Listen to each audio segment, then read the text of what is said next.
weekend is here again, and yes, while you're making plans to wind down after a long week, your politicians are also lacing their boots to meet you in your homes with their campaigns. This is the Friday edition of Campaign Uncensored. My name is Mohammed. You are welcome. Now, here's where we serve you a raw cocktail of all that's happening on the campaign trail. And of course, we just season it with a dash of wit, served with a portion of imagination. It's Friday. Where do we start from? Fridays, we go for Juma prayers. We meet at the mosque. So probably we should start from the mosque, right? It's fair, isn't it? Have you heard the latest news in town or latest sermon in town? If you're a Muslim out there, I'm sure when you went for prayer today, the Imam gave you some prayers. But did the Imam give you the latest update on what constitutes haram? Well, Napo has a message for you on what actually constitutes haram.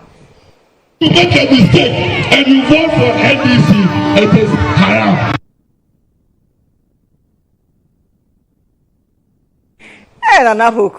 Anyway, that's not all he has been saying. So you must stay with me for the next 30 minutes for more on this. This is Campaign Uncensored.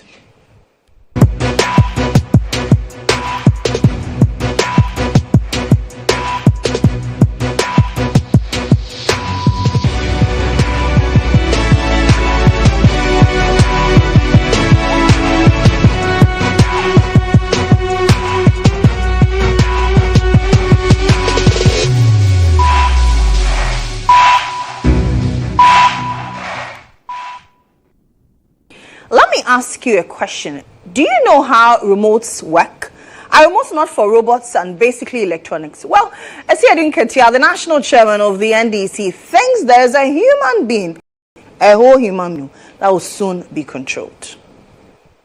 Dr. Boga himself has rehabilitated 21 mosques. But listen to the history of Ghana. The only political party that broke down mosques, broke down the number one mosque in Accra is NDC. When they broke down the mosque in Accra, they called it the Rolling Spot. When they broke down the mosque in Koforia, they used it as a rubbish park. That is NDC for you. NDC, they don't like Muslims. They only use Muslims for vote. Listen, I say what? They only use Muslims. When President Kofoa built the Jubilee House for all presidents, and President Mills and Mohammed came, they said Jubilee House is near Nima, so they won't live there. It's in Nima, Zongo people, right? For 8 years, they never lived in Jubilee House because Jubilee House was near Zongo, and Zongo is Muslim. Meanwhile, they vote highest for ND.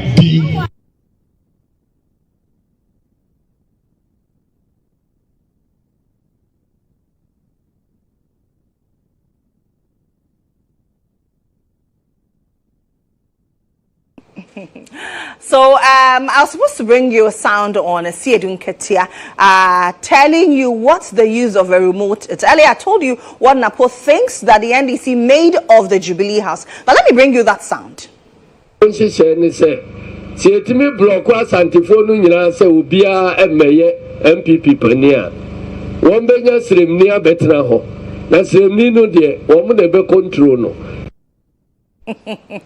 Politicians, Mukasa. Shall I get grab a glass of juice? Buckle up. If you can't grab a glass of juice, get some chilled ice water. Be home and try me. I'll be back.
So the politicians are busy on the campaign trail. Let me tell you what Dr. Matthew Opoku Prempeh has been saying. He's been busy making a case for why you should vote for Dr. Bawumia, but he has some interesting analysis on the NDC's relationship with Zango communities. Let's hear him. Dr. Bawumia himself has rehabilitated 21 mosques. But listen to the history of Ghana. The only political party that broke down mosques, broke down the number one mosque in Accra is NDC.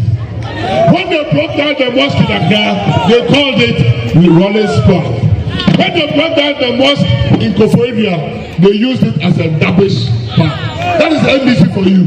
NDC, they don't like Muslims. They only use Muslims for vote. Listen, I say what? They only use Muslims. When President Koforidua built the Jubilee House for all presidents, and President Mills and Mohammed came, they said Jubilee House is near Nima, so they won't live there. It's in Nima, Zongo people, right? For 8 years, they never lived in Jubilee House because Jubilee House was near Zongo, and Zongo is Muslim. Meanwhile, they vote highest for ND. Well, that's not all. Dr. Matthew Opoku Prempeh also strongly believes that as a Muslim, if you vote for the NDC, that constitutes haram.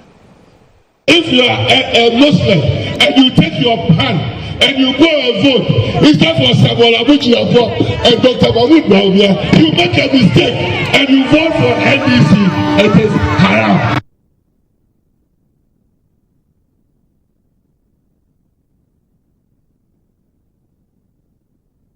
Let's get some perspectives from the NDC on this. Mustafa Foyogbande is the Deputy General Secretary of the NDC, and he joins me via Zoom. Mustafa, thank you very much for joining us.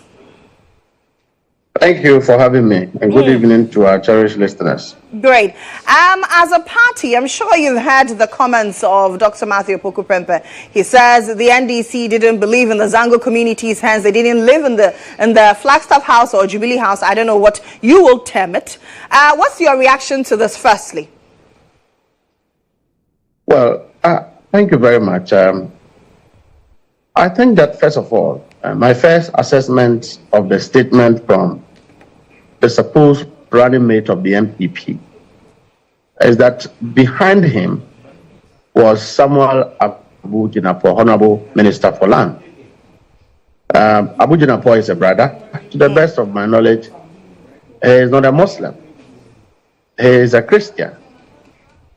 And so you will see that the statements from the supposed running mate have not been intellectually measured, as just a race of words, as opposed to reasoning behind it.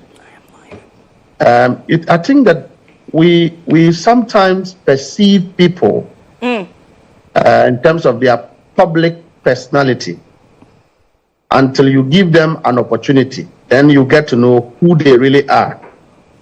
And I think that my views, as expressed from the day one of Napo's choice as running mate, is always on spot that he constitutes to make Dr. Mahmoud Bawumia's candidature a weaker one, one that is intellectually inept, one that is politically disadvantaged, one that will not reflect a solution to the serious problems that confront our country.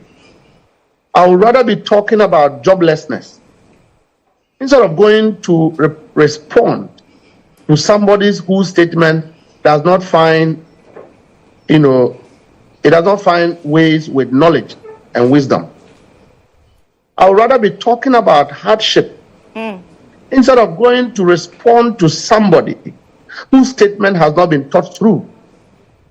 As for who he is, it is for the people of Ghana to ponder over it and come to a choice if really this is the kind of character you want to hold himself as your vice president. That is it not tragic enough to have Napo as a vice president? I don't see that happening because Ghana is a very serious country where, as we speak, bread and butter issues are a priority to every single Ghanaian. We all know that the NDC's candidate, His Excellency John Dramani Mohammed, is a Christian. His parents were Muslims.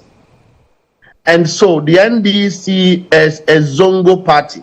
We all know that. It's a party for the poor, a party for people who join destiny together. Our focus is not to create an Islamic republic or a Christian republic, but a homogeneous society where people will live and strive and grow and be happy. Unfortunately, if you have a doctor, a PhD holder who have sat in a classroom, a member of parliament, a minister of state, make such pronouncement, you will only conclude that he is an apology of a person. And I won't respond to him. I am more concerned about the issues that will restore hope in the people of Ghana, about the issues that will resolve bread and butter issues, about the issues that will hold the heightened level of stealing and corruption perpetrated and supervised by President Akufo-Addo and his appointees. I am more concerned that Ghanaians are far losing confidence in governance of this country, and a certain government will have to come and restore that. Just as it happened in the USA, I'm sure it will happen in Ghana. Napo is the minister who championed LGBTQ in this country.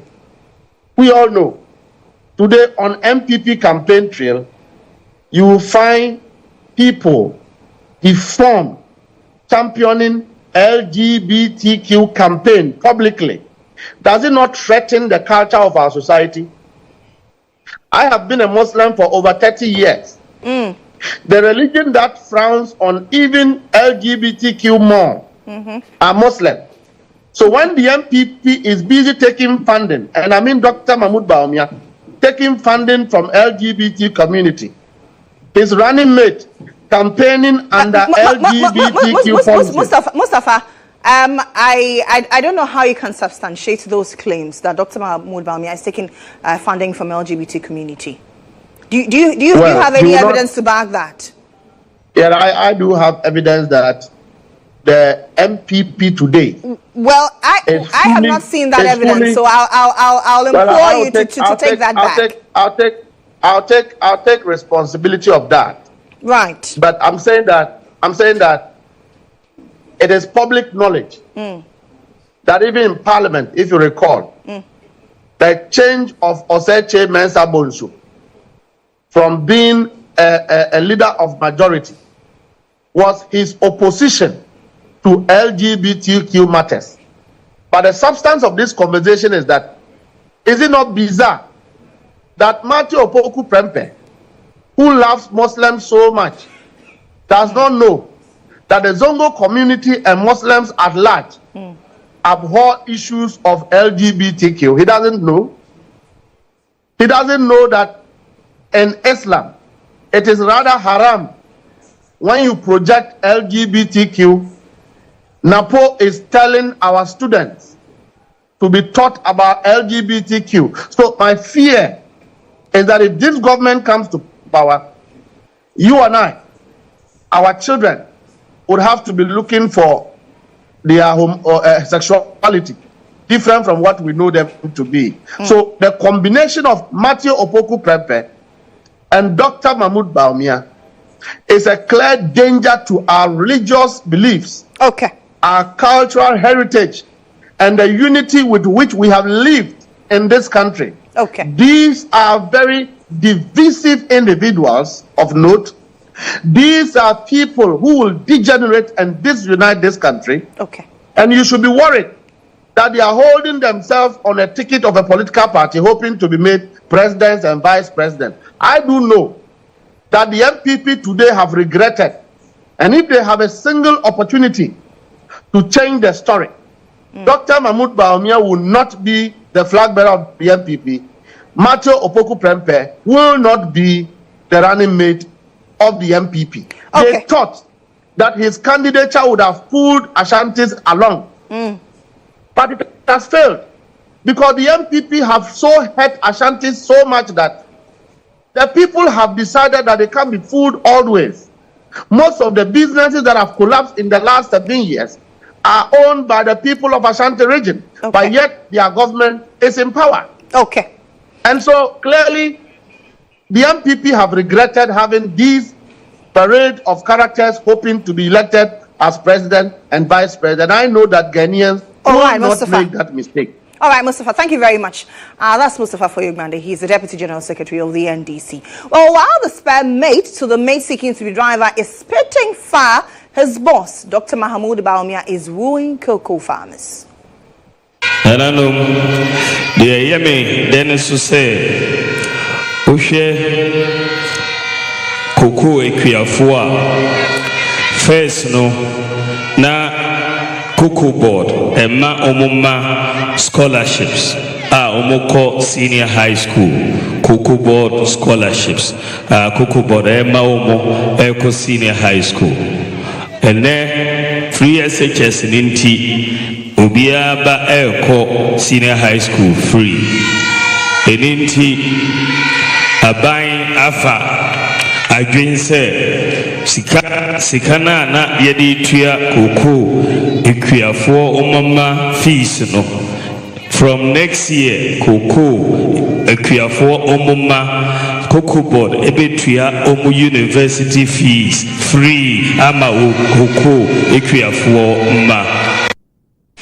Well, if you're a cocoa farmer out there, and Charlie, you've sold your farms to miners. I mean, you know that. Well, Dr. Digitalization is not only wooing cocoa farmers, he's also championing his credit score system. The Credit Reporting Act was passed by Parliament in 2007. And the purpose of the Credit Reporting Act is to provide a legal and regulatory framework for credit reporting in Ghana. The availability of credit information is generally accepted to be crucial for the development and maintenance of an effective financial sector. Borrowers tend to have a natural incentive not to reveal negative information about themselves. The lack of a credit information system therefore increases the risks of lending and causes financial institutions to provide less credit. The credit reporting system in Ghana would provide timely, accurate, and up-to-date information on the debt profile and repayment history of borrowers and would lead to a number of benefits, including the reduction of information asymmetry between borrowers and lenders, enabling financial institutions to make informed decisions about the allocation of credit, reducing default probabilities of borrowers as they seek to meet their obligations in a timely manner, improving access to credit facilities by small and medium-sized businesses, enabling the central bank to monitor systematic risks on an aggregate basis, also promote the development of a mortgage market, and promote financial stability and efficient allocation of resources in the Ghanaian economy. Well, so that's some good news for some Ghanaians. But if you're a resident of Odotobri, your lives will change for the better. That's according to Dr. Bawumia under his presidency.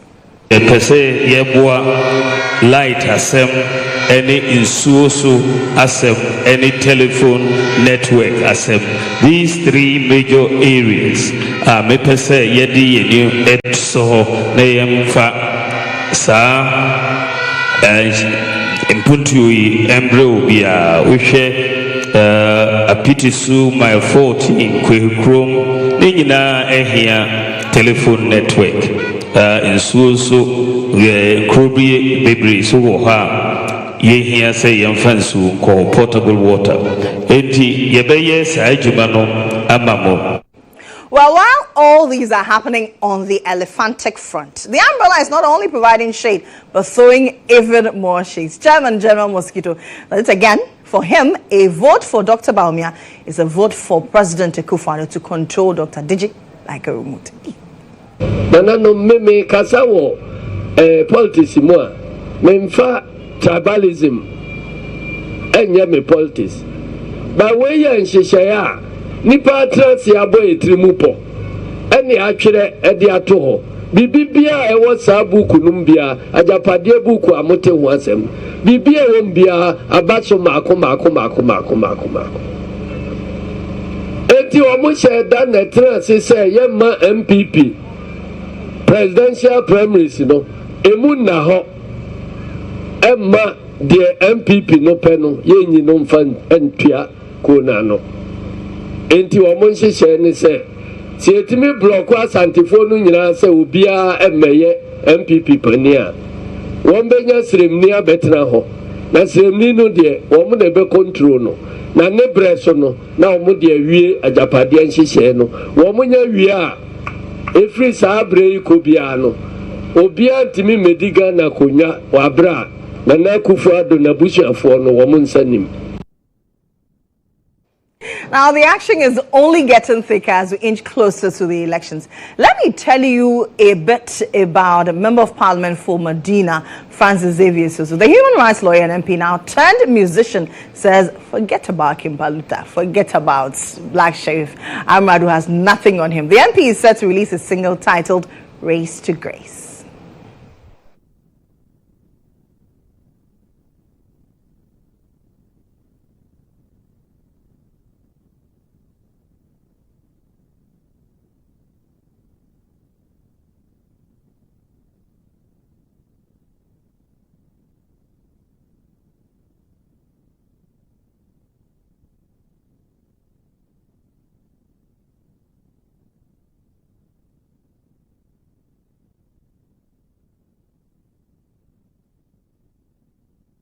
Of course, it's a Friday and there's no certainly better way to zoom into the enjoyment than on this Sosuno. Join us same time next week as we bring you more content from the heated campaign trail. My name is Mohammed and this has been Campaign Uncensored. Do have a nice weekend, but don't forget at 6:30, I'll see you again.